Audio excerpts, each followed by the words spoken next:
La parole est à monsieur Olivier Faure. Merci Monsieur le Président. Monsieur le Premier ministre, nous exigeons de la police républicaine qu'elle soit exemplaire. En retour, la République doit être exemplaire avec ses policiers.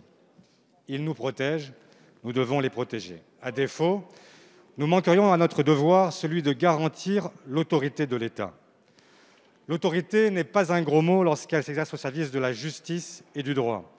L'autorité n'est pas une obscénité lorsqu'elle protège les plus vulnérables.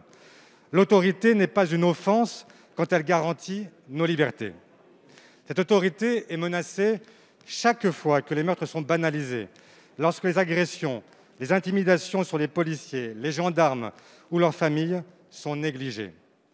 Demain, nous serons, comme beaucoup d'autres ici, naturellement, aux côtés de ceux qui gardent la paix pour leur signifier notre respect et notre soutien.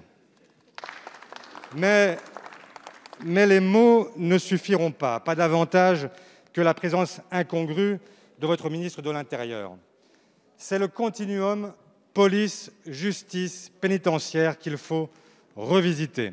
De ce point de vue, la logique du Beauvau de la sécurité manque sa cible en n'associant pas l'ensemble de ses services publics. Policiers, gendarmes, magistrats, surveillants pénitentiaires, conseillers d'administration et de probation forment la même chaîne pénale. Un maillon vient à céder et c'est l'ensemble de la chaîne qui est brisé. Chacun doit être consolidé. Quand entendrez-vous donc faire dialoguer ces différentes forces qu'il ne faut pas opposer, mais conjuguer autour d'un but commun?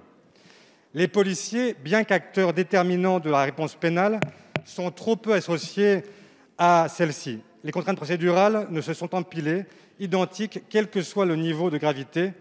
Comment et quand comptez-vous agir? Je finis, Monsieur le Président. La sécurité est un bien commun.